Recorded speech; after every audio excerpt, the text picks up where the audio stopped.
이번에 변동성 확대에는 과속에 대한 부담들이 많이 컸고 때마침 타이밍상 미국 10년물 금리 심리적인 뭐 임계치 4.5% 돌파 여기에 되게 집중하게 만들었던 것 같아요. 정말 진정한 심리적인 트리거 임계점은 4.5가 아니라 5.0일 것 같습니다. 왜냐하면 4.5나 4.6은 작년도 그렇고 23년도에도 그렇고 여러 번 갔다 왔던 영역이에요. 이번에 전쟁 이슈도 보시면 그렇잖아요. 과거에도 여러 번 있었지만 지금도 역시나 시장에서도 한 달 만에 주가 회복을 한 것을 미뤄봤을 때 동일한 악재에는 내성이 생겼고 그렇게 그 증시 방향성을 크게 부러뜨릴 만한 예전에 그 긴축발작 당시처럼 약세장의 분위기를 유도할 만한 수치는 아닐 거다. 외국인들이 지금 올해 80조 원 팔았는데 외국인 코스피 들고 있는 지분율은 35%대에서 39%로 올라갔어요. 판 금액보다 더 많은 시가총액이 증가하니까 이들 입장에서는 얼마든지 땡큐 하면서 더 팔 수 있는 거죠. 저는 물량은 더 나올 수 있다라고 보고 있어요. 뭐 스페이스X 이야기를 해주셨는데 그것 때문에 지금 외국인들 파는 것도 있을 것 같아요. 기존에 많이 올라왔던 마켓 그 안에서 많이 올랐던 섹터 이거를 파는 게 저는 1순위에 있을 것 같아요. 8천 언저리 딱 가자마자 다시 네. 크게 아래로 좀 튀었지 않습니까? 네네. 확정 수익에 대한 유혹을 충분히 가질 수 있는 구간이자 그렇죠. 네. 시기이기도 한 것 같습니다. 확정 수익을 어느 정도 그러면 개인 투자자들은 가져가야 되는 겁니까? 안 그러면 지금 팔면 다시 못 사 여전히 이 스탠스로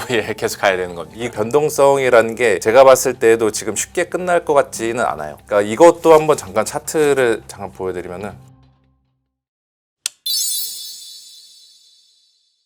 아무리 시장이 뭐 급하게 오르고 변동성이 커졌다지만 네네. 여전히 하루에 500포인트가 차이 나는 그런 시장은 약간 좀 멀미 나긴 합니다. 정상이 아니죠. 어제 오늘만 하더라도 그 2% 플러스 2% 정도에서 마이너스 5%까지 갔으니까 네네. 지금 변동성은 뭐 많은 분들이 이거는 감당하기 힘든 좀 변동성이 아닌가 이렇게 보고 있죠. 이거를 왜? 네. 라고 물어봤을 때 네. 위원님은 어떻게 답하세요? 아, 이유들이 네. 많긴 한데. 네, 저도 질문은 많이 들어오는데 저는 그냥 그 과속 이게 제일 크다라고 보고 있어요. 어떻게 좀 엄밀히 말하자면은 지수 앞자리대가 1000포인트 앞자리대가 바뀌는 과정에서 예. 그게 좀 너무 빨리 바뀌었다. 이거인데 이거 차트 한번 가져와봤는데 한번 보시면요. 예. 그 여기에 있는 이 그림이 그 과거 그 작년 이후에 코스피가 이제 1000포인트씩 바뀔 때마다 바뀌는 그런 그 흐름들을 나타낸 건데 지금 보시면은 6천에서 예를 들어 3천에서 4천 갈 때가 소요 영업일로 85일 걸렸고 4천에서 5천 갈 때가 63일 5천에서 6천 갈 때가 좀 빨랐죠. 18일 정도. 6천에서 7천 갈 때가 47일. 이번에 7천에서 지난주 금요일 날 8천 갈 때 8영업일 정도 걸렸어요. 그러니까 이번에 속도가 많이 빠르죠. 물론 이제 맹점이 있는 게 3천에서 4천 갈 때는 30% 올라야 되고 7천에서 8천 갈 때는 14% 정도만 오르면 되니까 네네. 뭐 속도 그 소요 영업일 수가 줄어드는 거는 뭐 응당 뭐 이해할 수 있는데 그래서 이제 그 10% 상승당 환산율을 한번 계산해 봤어요. 그래도 지금이 거의 역대급으로 빠르죠. 네. 그리고 저희가 그리고 이 그 마디수가 중요한 게 보통 뭐 주식 투자하시는 분들, 운용하시는 분도 그렇고 또 이제 개인 투자하시는 분들도 지수가 뭐 7천 갔다, 8천 갔다 그러면은 아 이번에 한번 잠깐 정리할까 8천까지 왔는데 종목 뭐 들고 있는지 상관없이 이런 식의 좀 심리적인 앵커링 효과가 있거든요. 네. 그게 지난주 금요일 날에 이제 미국 금리 급등 사태를 빌미로 좀 일시에 발현되지 않았나 저는 이 생각하고 있습니다. 그래서 이번에 저의 변동성 확대는 저는 그 초반에 말씀드렸다시피 과속에 대한 좀 그 부담들이 많이 컸고 네. 거기에 대해서 브레이크를 잡을 만한 요인들이 많은 사람들이 찾고 있다가 때마침 타이밍상 이제 미국 10년물 금리 심리적인 뭐 임계치 4.5% 돌파 여기에 되게 집중하게 만들었던 것 같아요. 그러면 사실 제 의도는 빌드업을 쫙 한 다음에 마지막 질문으로 이제 네. 어떻게 하겠습니까 하는 건데 네. 앞에서 얘기를 하셨으니 네. 8천 언저리 딱 가자마자 다시 네. 크게 아래로 좀 튀었지 않습니까? 네네네. 확정 수익에 대한 유혹을 충분히 가질 수 있는 구간이자 그렇죠. 네. 시기이기도 한 것 같습니다. 확정 수익을 어느 정도 그러면 개인 투자자들은 가져가야 되는 겁니까? 안 그러면 지금 팔면 다시 못 사 여전히 이 스탠스로 계속 가야 되는 겁니까? 이거는 그 이 초반에 말씀드렸던 변동성을 감내하실 수 있는 분들이라면은 그냥 들고 가는 게 맞고 나는 이거 이제 감내 못 하기 조금 힘들겠다. 잠깐 그래도 눈앞에 있는 수익을 실현하자. 이런 식의 욕구가 많으신 분들은 예. 지금 이미 들어가셨을 때 수익이 나신 것도 분명히 포트 계좌에 있을 거잖아요. 그렇죠. 그거 뭐 일부는 정리해서 뭐 현금의 비중은 10에서 20% 정도는 마련해도 좋지 않을까. 왜냐하면은 변동성이라는 게 제가 봤을 때도 지금 쉽게 끝날 것 같지는 않아요. 예. 그러니까 이것도 한번 잠깐 차트를 잠깐 보여드리면은, 네, 그 이거 계산을 한번 해봤는데 저도 제 여러 가지 딴 데서도 보고서로 활용했던 건데, 네. 그 이 지표가 뭐냐면은 그 코스피에도 미국의 빅스처럼 그 변동성 지수가 있습니다. 그렇죠. 그게 이제 V 코스피라고 하는 건데 V 코스피 포인트별 계산했을 때 예상되는 그 일간, 주간, 월간 그 상하방 주가 등락률이에요. 아, 네. 참고로 우리나라 코스피의 V 코스피가 그 평시에는 20포인트, 파란색 막대 그래프만 주목을 해보시면은 일간 그냥 플러스 마이너스 1% 정도가 그냥 평상시 시장이었습니다. 네. 근데 이제 이게 올해 이후에 봤을 때 50포인트로 올랐고 이게 일간으로 보면은 위아래 3% 움직이는 거예요. 일간으로요. 예. 그리고 이제 5월달 이후로 이게 지금 70% 정도 올랐거든요. 70포인트로 올랐거든요. 이게 일간 마이너스 플러스 4% 올라도 이거는 그냥 이 변동성 장세에서는 정상적인 움직임이다. 이게 이론상으로 도출이 됩니다. 예. 참고로 월간으로 보면은 위로 20, 아래로 20. 이거 터져도 이상하지 않는 게 현재 상황이에요. 그만큼 지금 이 변동성들이 높은 상태이고 이 변동성들은 사후적인 지표니까 매일매일 지나면 변동성이 계산이 되는데 이게 저는 당분간 지수가 올라가는 과정에서 변동성 쉽게 사라질 것 같지는 않습니다. 내려가더라도 예전처럼 20포인트대로 빠르게 내려가는 게 아니라 50포인트대 올해 평균 수준 정도로 내려갈 거다. 그럼에도 지금 위아래 3%대의 변동성들은 우리가 감내를 해야 된다. 그러니까 지수가 높으면 높을수록 뭐 그 산이 깊으면 골이 깊다고 중간에 있는 그 숨고르기 조정도 누군가에게는 야 이거 숨 넘어가겠다 조정 이런 식의 느낄 수 있는 건데 그거는 지금 장세에서는 그냥 일상화되니까 이거를 디폴트 값으로 우리가 가지고 가야 된다. 저는 이렇게 말씀을 드린 겁니다. 그러니까 이 변동성 감내하기 힘드신 분들은 일부 수익 실현한 다음에 이후에 또 시장이 뭐 한두 번씩 출렁일 때마다 그동안에 비싸서 못 들어갔거나 그런 종목 다시 담아보는 것도 하나의 대안이 될 거다. 저는 이 생각하고 있죠. 위원님 이건 좀 다른 얘기긴 한데 저 표를 보다 보니까 그러니까 V 코스피가 한 70이라는 계속 가정하에 원래 시장이 20% 이상 빠지면 이제 약세장으로 그렇죠. 가는 그 네네, 기로 맞죠. 두 번 연속 나오면 이제 하락장이다라고 뭐 사실상이 그렇죠. 얘기를 많이 하는데 네네. 그러면 지금 그 20% 빠진다고 해서 막 쫄고 막 그럴 상황은 그러면 아닌 그렇죠. 네. 네, 저는 그렇게 보고 있어요.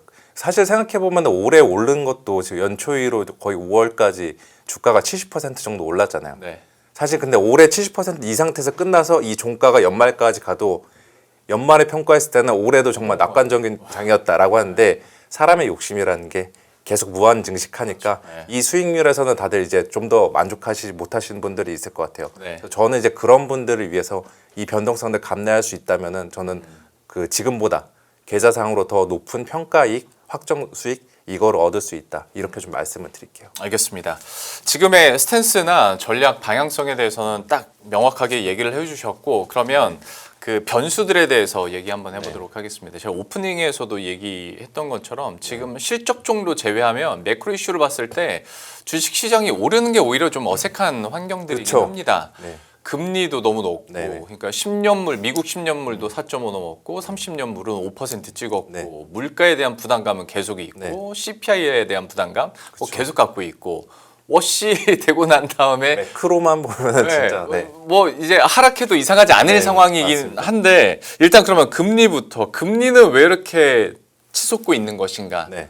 솔직히 옛날이었으면 발작이란 소리 분명히 했을 텐데 네, 발작 뭐 잠깐 나왔던 것 같아요. 일단 단기적인 발작은 나온 것 같고 그 저는 이게 왼쪽 보시면 이게 큰 것 같습니다. 네, 그 왼쪽 물가에 대한 불안감들. 네. 왜냐하면 저희가 실제로 데이터상으로 미국의 4월 소비자 물가나 생산자 물가 컨센보다 높게 나왔었는데 그 두 날 연속 시장이 다 올랐잖아요. 네네. 그동안에는 시장은 야 이거 괜찮다 약간 무시를 하고 가고 있던 측면도 있었고 어차피 그 이번에 물가가 올라온 거 CPI가 높게 나오고 생산자 물가가 높게 나오는 거는 트럼프가 일으킨 미이란 전쟁인데 전쟁 곧 수습 국면 들어간다며 또 미중 정상회담에서 혹시나 시진핑이 중재를 해주면은 이거는 또 우리가 한번 기대를 해볼 수가 있을 거야. 목요일 날 예정돼. 네. 근데 딱 목요일날 뚜껑 열어보니까 미중 정상회담은 사실상의 주식시장 입장에서는 별로 얻을 것이 없었고 그렇죠. 동시에 이거 끝나니까 트럼프는 나 이란 전쟁 재개할 수도 있어.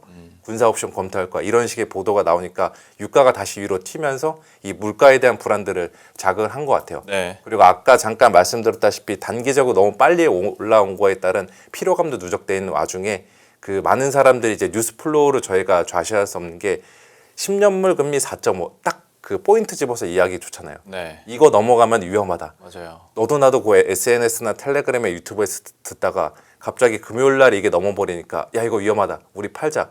이런 식의 좀 부정적인 피드백 루프 효과가 나타났던 것 같아요. 그런데 뭐 저도 물가 그 지금 금리가 어떻게 보면은 하반기에 있어서 가장 크게 주식시장에서 고려해야 되는 변수이긴 한데 이게 그 예전에처럼 되게 뭐 치명적인 사태까지는 저는 벌어지진 않을 것 같아요. 참고 삼아 보시면은 이것도 제가 그냥 오늘 방송에 있는 김에 계산을 해봤는데, 네. 네. 여기에 있는 이거는 그 유명했던 이제 그 금리 발작 사태 네.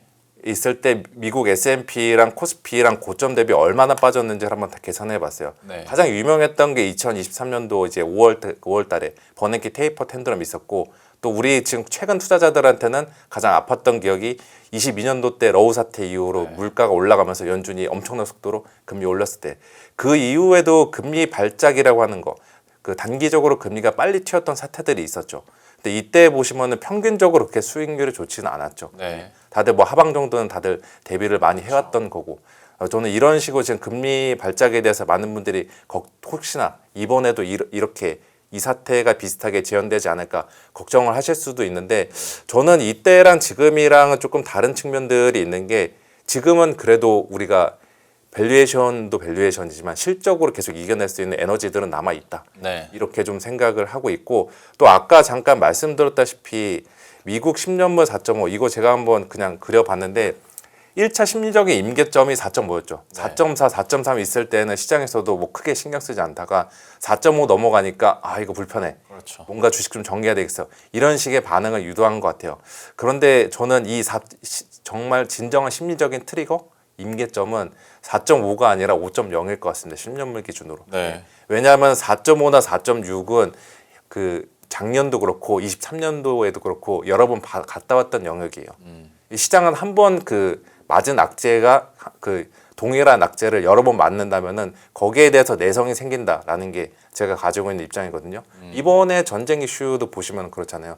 전쟁 이슈 과거에도 여러 번 있었지만 지금도 역시나 시장에서도 한 달 만에 주가 회복을 한 것을 미뤄봤을 때 동일한 악재에는 내성이 생겼고 저는 10년물 4.5, 4.6 이게 그렇게 그 증시 방향성을 크게 부러뜨릴 만한 예전에 그 긴축 발작 당시처럼 고점 대비 뭐 10% 이상, 20% 가까이 그런 식으로 약세장의 분위기를 유도할 만한 임계점은 그 수치는 아닐 거다. 이렇게 좀 보고 있죠. 그러니까 과거 저도 생각해 보면 4.7을 찍었을 때 시장이 출렁이긴 했는데 방향이 바뀌진 않았었거든요. 맞습니다. 상승장이.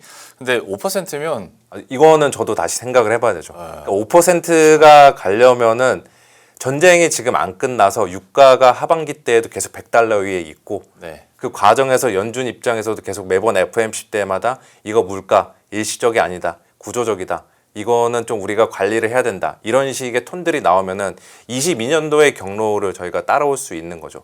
근데 22년도 경로를 따라가지 않을 거다라고 볼 수 있는 뭐 데이터상으로 하나 더 근거를 말씀을 드리면은 이것도 전에 한번 잠깐 보여드린 것 같은데 그 중앙은행 입장에서는 실제 그 매달마다 집계되는 그 과거의 인플레이션뿐만이 아니라 그 미래에 대한 인플레이션도 굉장히 중요하게 보는데 지금 신기하게도 미국의 기대 인플레이션이 22년도 수준의 그 60에서 70% 정도까지밖에 안 올라왔어요. 그러니까 여기 오른쪽 그림에다 한번 그냥 직관적으로 막대 그래프를 보시면은 22년도 그 3, 4월 달에 유가 급등기 절정, 기대 인플레이션이 폭등했을 때인데 그때랑 지금이랑 레벨을 비교해 보면 생각보다 많이 안 올라왔습니다. 예. 그러니까 여기서 우리가 유추할 수 있는 거는 이번에 인플레이션 리스크는 결국에는 수요 측면이 아니라 순전히 공급 측면에서 발생한 리스크이고 역사적으로 봤을 때 그 오일 쇼크 파동을 제외하고는 공급 측면에서 발생한 물가가 장기화되지 않았다라는 게 이 차트가 저는 시사하는 바다. 이렇게 보고 있어서 10년물 금리 5.0 이거 가는 거 정말 저도 위험 신호라고 생각하는데 어디까지나 지금 시점에서는 여러 가지 시나리오 중에서 가장 확률이 낮자 터졌으면 큰일 나는 그런 시나리오이지 이게 지금 뭐 메인 시나리오, 세컨 시나리오 그쵸. 주 시나리오의 범주에 넣어서 우리가 증시 대응 전략에 투영을 하는 거는 자제하는 게 좋다. 그렇죠. 이렇게 말씀을 드리겠습니다. 근데 이제 우리들은 심리적으로 네. 이제 위원님께 설명을 듣고 좀 자제를 한다지만 연준은 고민을 계속할 것 같습니다. 고민은 하겠죠. 예. 연준은 어떻게 할까요? 연준은 그러면 어떻게 해야 됩니까? 지금 상황이 만약에 연준 네. 그 의장이라면 지금 부담이 되죠. 그러니까 물가 자체가 높게 올라오고 금리도 높은 수준 올라왔으니까 예. 차기 연준 의장 입장에서는 이번 6월 FOMC 때 무슨 이야기를 해야 되나 네. 이 고민을 할 것 같은데 네. 근데 뭐 생각보다는 많은 액션들은 취하진 않을 것 같아요. 연준이 본격적으로 이제 금리 정책에 대해서 고민을 하는 시기는 6월 FOMC보다는 9월 FOMC가 될 가능성이 높지 않을까. 그리고 지금 뭐 일부 비둘기파 위원들도 인플레이션 높은 거에 대해서 굉장히 불편하게 이야기하는데 본질적으로 연준의 성향은 과거의 데이터를 보고서 여기에 대해서 판단을 후행적으로 하는 판단이 있으니까 그거를 감안해서 보시면은 시장은 미래를 보고 연준은 과거를 본다. 이거를 보면은 저는 지금 시점에서는 이렇게 미래에 대한 기대 인플레이션 지표나 향후 예상되는 미이란 전쟁의 전개 방향. 저는 전쟁 같은 경우는 결국에는 양방 간의 약간 애매모호한 승리 선언으로 종결은 수습은 할 것 같거든요.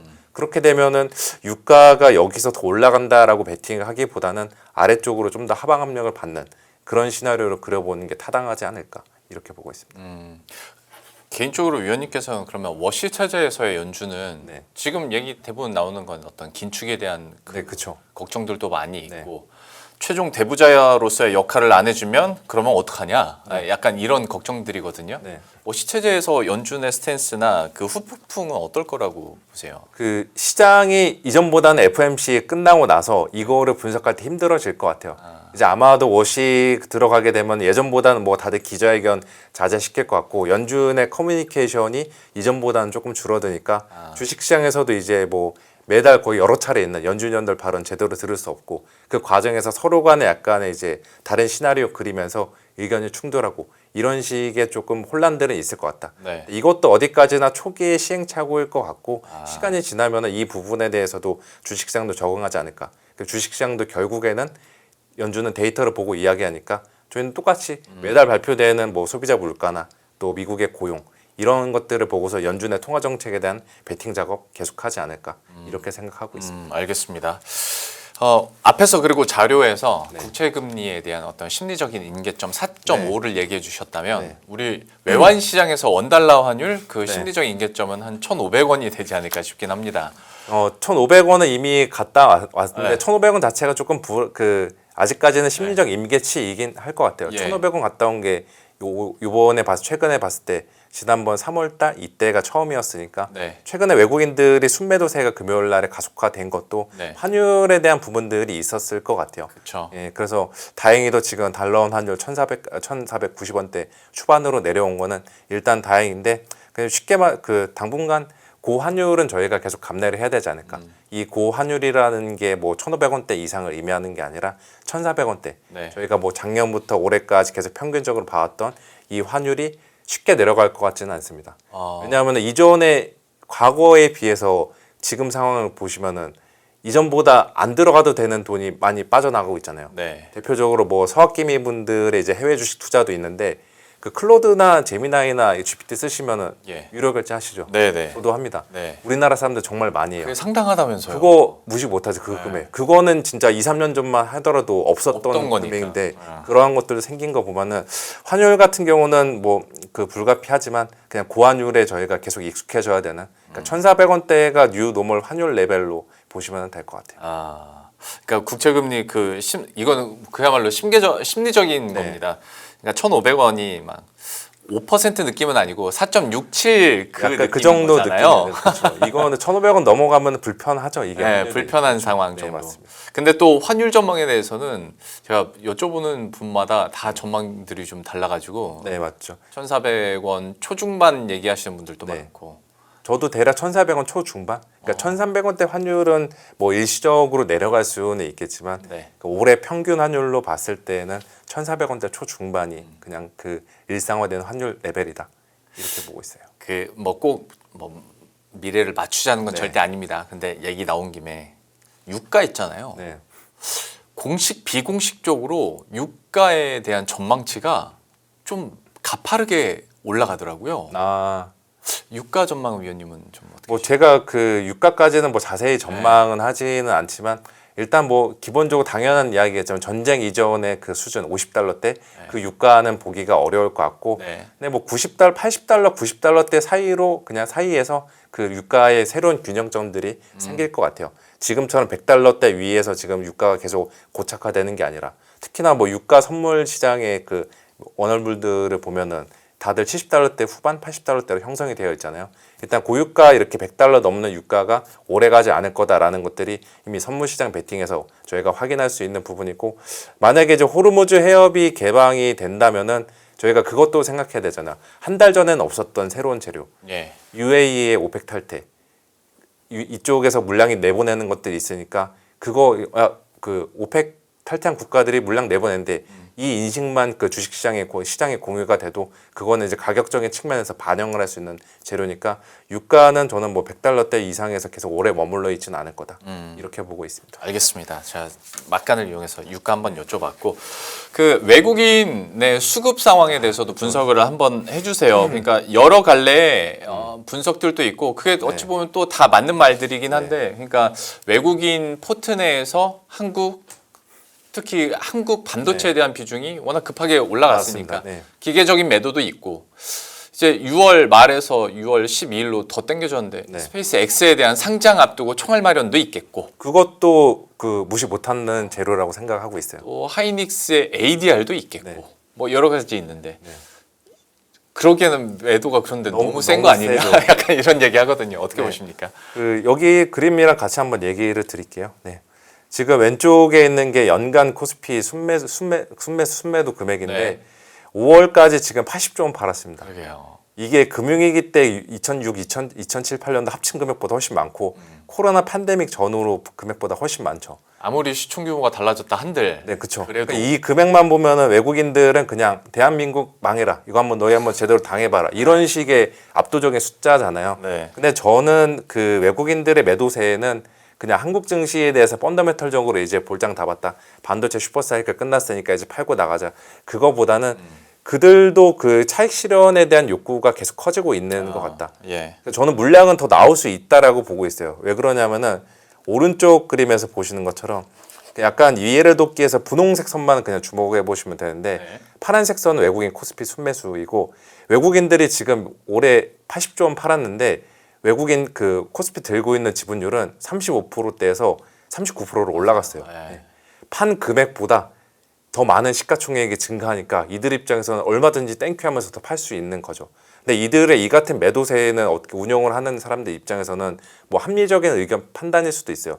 지수가 이렇게 올라오는데 일정 부분 업사이드 그 업사이드 좀 관리하는 차원에서 매도를 할 수 있는데 그게 과연 예전의 금융위기나 혹은 코로나 팬데믹처럼 그 증시 하방을 정말 마음 먹고 베팅해서 파는 그런 성격은 아닐 거다. 이렇게 좀 보고 있죠. 참고로 이걸 보시면은 네, 이거는 그 외국인들의 코스피 역대 그 순매도 연간으로 봤을 때 순매도 금액을 한번 시가총액 대비로 한번 나눠본 건데 지금 올해 4월이 이번 때 그 2026년도가 역대 4위입니다. 월간으로 시가총액 대비 대략 1.8% 정도 매도를 했어요. 과거에 2008년도, 2007년도 서브프라임 위기, 금융위기 본격 시작했을 때는 이게 3에서 4%까지 팔았습니다. 네. 그러니까 지금은 그 정도 레벨은 아니라는 거고 과거에도 뭐 코로나 충격 때나 또 유럽 신용등급 강등 이런 시기일 때보다는 지금 많이 판 거긴 한데 지금 위기의 성격을 보면은 저희가 뭐 다가오지 못한 실체 없는 위기 그런 것보다는 알려진 악재가 계속 반복적으로 노출이 되는 과정에서 그 주가 상승도 너무 높다 보니까 그게 이들 입장에서도 차익 실현의 명분을 제공하지 않았나. 저는 그래서 여전히 그냥 최근에 외국인 매도 페이스 같은 경우는 지금 신경 쓰이긴 하지만 전체적인 규모나 그 매도의 성격은 위기에 대한 베팅보다는 반도체 많이 오른 거 여기에 대해서 집중적으로 그냥 차익 실현 성격이 크지 않나. 이렇게 보고 있고 그런데 뭐 외국인들 이거는 저는 액티브 성격들의 외국인이라고 생각하고 있고 패시브 쪽이나 글로벌 관점에서 봤을 때 반도체 그 뭐 슈퍼사이클 종류에 대한 베팅 반도체 피크아웃에 대한 베팅 그 성격은 아닌 것 같아요. 이거를 또 그 계속 뭐 차트만 보여드리는 것 같은데 이것도 한번 보시면은 네, 그 검은색 선이 많은 분들은 아시겠지만 미국에 상장된 삼성전자, SK하이닉스, 마이크론 3사 75% 담겨 있는 D램 ETF의 누적 순매수인데 이거는 지금 거의 뭐 스카이로켓, 스페이스 X처럼 지금 올라오고 있죠. 예, 대신에 뭐 EWY 한국 ETF나 그 필반 지수 ETF는 조금 이제 4월 말 5월부터는 약간의 자금이 빠지고 있는 성격이 있는데 일단 D램 쪽으로는 집중적으로 자금이 들어오고 있다라는 거. 이거는 아직 뭐 메모리 슈퍼사이클 종료에 대해서는 외국인들 사이에서는 의견이 정리가 안 된 거다. 이렇게 좀 볼 수가 있습니다. 그래서 아까 잠깐 뭐 스페이스X 이야기를 해 주셨는데 그로 인해서 그것 때문에 지금 외국인들 파는 것도 있을 것 같아요. 지금 뭐 시가총액 그 유통 주식수에서 대략 5% 정도 상장하고 그게 대략 750억 달러. 원화로 환산해 보면은 110조 원 정도 되니까 뭐 작은 금액은 아니죠. 네. 외국인들 입장에서 그거는 사야 되니까 기존에 많이 올라왔던 마켓 그 안에서 많이 올랐던 섹터 이거를 파는 게 저는 1순위에 있을 것 같아요. 그렇죠. 그게 한국의 코스피, 우리나라 반도체가 걸린 것 같고 그 영향도 있을 거다. 그래서 뭐 6월달 스페이스X 상장 뭐 끝나고 나면은 어느 정도 외국인들의 수급 충격들은 이전보단 덜 해지지 않을까라고 보고 있고 이거는 저희가 예전에 그 우리나라에서도 그 경험을 했던 게 그 22년도 초에 1월에 그 LG에너지솔루션 대형 IPO 상장했을 때 기관들이 그때 그 삼성전자나 SK하이닉스 다른 대형주들 많이 팔았거든요. 네. 판 것도 역시나 그 들어가기 위한 청약자금 마련하기 맞아요. 위한 성격도 있었으니까 이번에는 이제 그 스페이스 X라는 글로벌한 판에서 전개되는 그러한 좀 일시적인 뭐 수급 이동, 수급 로테이션 이 정도로 보시면 될 것 같아요. 아 근데 이게 단순히 이제 이벤트라고 보기에는 이게 판이 2조 달러짜리 그죠. 판이 네. 돼 버리니까 네. 이게 좀 이런 표현이 좀 부적절합니다만 좀 쫄려요. 그렇죠. 그 한 번에 들어오면 일단 시가총액이 2조 달러짜리가 네. 한 방에 생기는 거니까 그리고 역사적으로 그 대형 IPO 이후에는 주식시장이 뭔가 이제 분위기가 안 좋았고 네. 버블의 끝에서 보통 대형 IPO가 있으니까 그러한 생각들 할 수 있을 것 같아요. 그 2018년도 소프트뱅크 상장했을 때도 한번 그 이후에 타이밍상 미중 무역 분쟁 때문에 한번 휘청거렸었고 2019년도 말에 사우디 아람코 상장했을 때도 12월 달에 상장했는데 그 다음에 이제 뭐 예상치 못했지만 코로나 팬데믹이라는 위기가 터지고 이런 식으로 대형 IPO가 들어오는 게 주식시장에서도 일정 부분 공급에 대한 부담 수급 앞에 장사가 없다고 공급 물량이 갑자기 없던 게 생기면은 시장에서도 그거를 소화하는데 체력적으로 한계가 있는 거죠.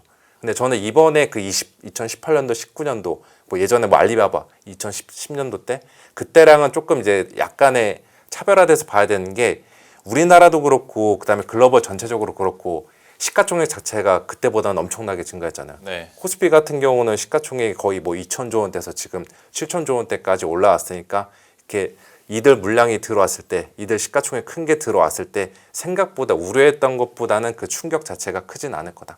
이렇게 좀 보고 있습니다.